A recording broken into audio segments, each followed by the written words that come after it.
What does a battle sound like? A battle in war?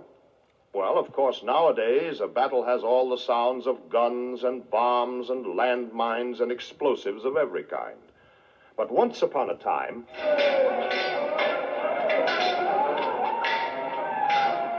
no guns, just the sound of men fighting hand to hand. They use spears and swords, and sometimes they use fists, but that was all. You'd think a man would have to be big and strong to fight a battle, wouldn't you? Well, you're going to hear a story now about one warrior who wasn't very big at all. In fact, was scarcely a man, but still a young boy.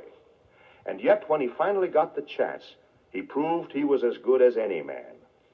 This is the story of David and Goliath, and it takes place long ago, during the time the Israelites, the children of God, were having trouble with the Philistines. We'll let David tell the story himself.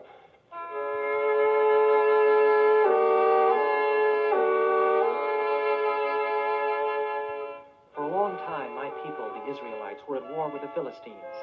In my home, many times, I heard my father say, "Go, my son, and fight for our people and for our king." And then one of my brothers would go, and the rest of us would remain behind. Then later, my father would call another one of my brothers aside and say, "Go, my son, and fight for King Saul and for our people." And each time that happened, I hoped that my turn would come next. But I guess I should have known better. Finally, all my brothers had gone off to war, and I didn't feel too happy about it at all. What's the matter, David? The Philistine armies are camped at Shoko, I know that. and I'm here. What do you mean? Well, I mean I should be off there with all my brothers. Oh, is that it? Well, now, David, put it out of your mind. I need you here to tend our sheep. King Saul and his army need me. What are you laughing at? I'm sorry, David, my boy. I didn't mean to laugh. But you are too young, you know. Too young to fight in God's own army? Yes. Too young and too small. Father, why don't you let King Saul be the judge of that? Why don't you let me go and offer to fight for him? If he says I'm too young, why then... No. No. I'm trying to have patience with you. You get out in the fields and tend the sheep. And let me hear no more about war. I would have been even more anxious to be a soldier if I'd known what was going on in the camp of the enemy, the Philistines.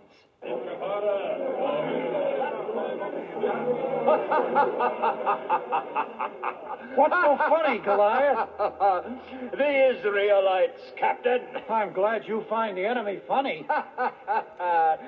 There they are camped over there, and here we are camped over here. And you'd think the way everyone is bustling about shining up his sword that there was going to be an even battle. Isn't there? Well, look at me. Look. Have you ever seen anyone taller? No. Did you ever see anyone stronger? No. Can anyone in this army beat me? No. Can anyone in the Israelites' army beat me? No. Then, my captain, why don't I win the battle single-handed? Why don't I go out there on the field between the two armies and challenge their champion? Well, It's been done before. The two champions come together and fight. Nobody else has to be hurt. And the winner wins for his whole army. Goliath, this may be an excellent idea.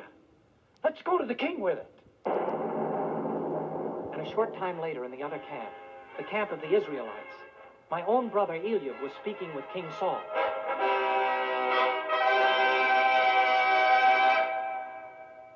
The men are ready, Your Majesty. Are their hearts ready? I don't know what you mean, sir. The men know that there are more Philistines than Israelites, don't they? Yes, sir. Then aren't they afraid that we won't win? Well, How about you, Eliab? I'm afraid of it. Yes, sir. I thought so. You see, I'm afraid of it myself, a little. I've been wondering. Sometimes two armies send their champions against each other. Now, if we can get the Philistines to agree to that, it may be the only way out for us. Have we a strong, stout, fearless lad? Israelites, King Saul, all of you over there. What's that? Look! there in the field between the two armies. It's a giant. Listen to me. My name is Goliath of Gath, a Philistine. Choose a man and let him come down to me. If he will fight with me and kill me, then the Philistines will be your servants. Wait! But if I prevail against him and kill him, then you shall be our servants and serve us. Well, what do you have to say, Israelites? You, Goliath! Is it King Saul calling? Yes. We've heard what you said. We will think about it. All right. Well, the idea I had is not very good. We certainly don't have any champion who can beat Goliath.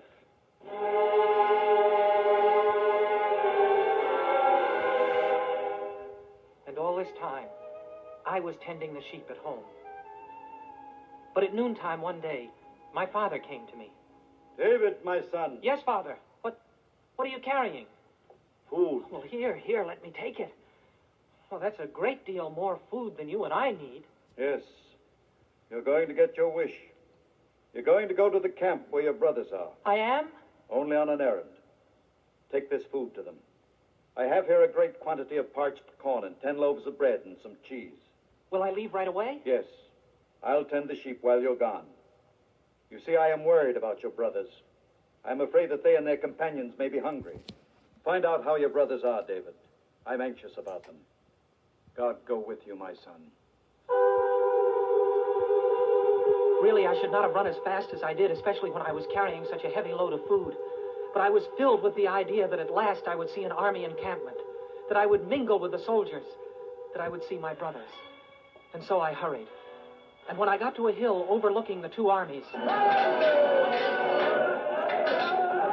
there they were in the midst of battle. From where I stood on the hill, I could see that there were many more Philistines than Israelites. And for the first time, I felt afraid that we would lose to the enemy. I ran down the hill as the armies drew apart, and I ran through the ranks of our soldiers until I found my brother Eliab. David! David! Eliab! My little brother. Eliab. This is no place for a young boy like you. Did our father send you? Yes, but only with food, not to fight. Oh, I'm relieved. Eliab, Yes, little David. how is the fighting going? Well, our men are brave. We're losing, aren't we? Perhaps we won't. Perhaps a miracle will happen. Men of Israel, you, King Saul, you, soldiers of Israel. Eliab, that man is a giant. Yes, I know. It is I, Goliath of Gath again. Well, have you chosen your champion? Who will fight me? What's he talking about? He wants one of us to fight him, and the winner will win for his whole army. Well, that's a wonderful opportunity, Eliab. Well, I don't see an Israelite champion coming forth to meet me. How I wish we had someone who could beat him. I can beat him. Oh, stop talking nonsense, David. If somebody beat that Goliath and killed him, he'd be richly rewarded, wouldn't he? Why, of course. The king would make him rich, and he'd marry the king's daughter, if he wanted. But nobody can beat Goliath. Well, who is Goliath? Who is this Philistine that he should defy the armies of the living God? I can beat him. No, why did you come here? Who is tending the sheep back home? Really, you shouldn't have come. You came just to see the battle. I know what you're like, David. What have I done? Isn't there a great cause here? There is indeed, young man. Here, who is this boy? My brother, David, Your Majesty. Your brother, David. David, I heard you say you could beat Goliath. I can, sir. I am your servant, and I will go and fight him. Quiet, David. You're too young to fight anyone. You can't fight Goliath. You're just a child, and he's been a man of war from his earliest youth. Your Majesty, once I was tending my father's sheep, and a lion and a bear came and dragged a lamb out of the flock. And I went after them and hit them until the lamb went free. And then I killed both the lion and the bear. And this Philistine Goliath will be like one of them. He has defied the armies of the living God. and I will beat him. Don't be foolish, David. He's a giant. The Lord that saved me from the lion's paw and the bear's paw will save me from the hand of Goliath. Young man, I think I'll let you go to meet Goliath, and the Lord be with you. Thank you, sir. You may have my armor and my sword. Oh, no. No, thank you, sir. I've not proved myself with sword and armor. All I'll need is my sling here and 5 large, smooth stones from the brook. I'll go and fetch them. No, David! No, come back! You'll be killed! Let him go. Let the boy go. And when I had got the stones from the brook, I was about to start toward the field between the 2 armies, when once again, I heard the voice of Goliath. Israelites, send me your champion.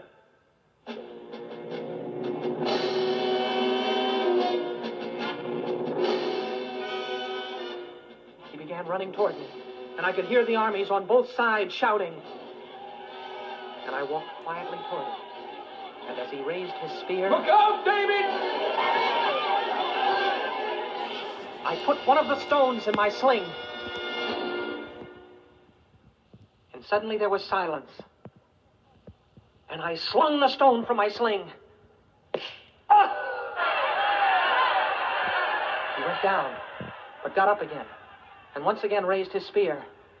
And I slung another stone. Oh! He did not get up this time, but I went to him and examined him.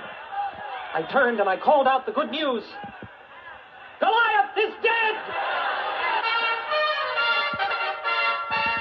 I had beaten the giant Goliath. The Lord had stayed with me and guided my hand. And now the armies of the Lord were saved.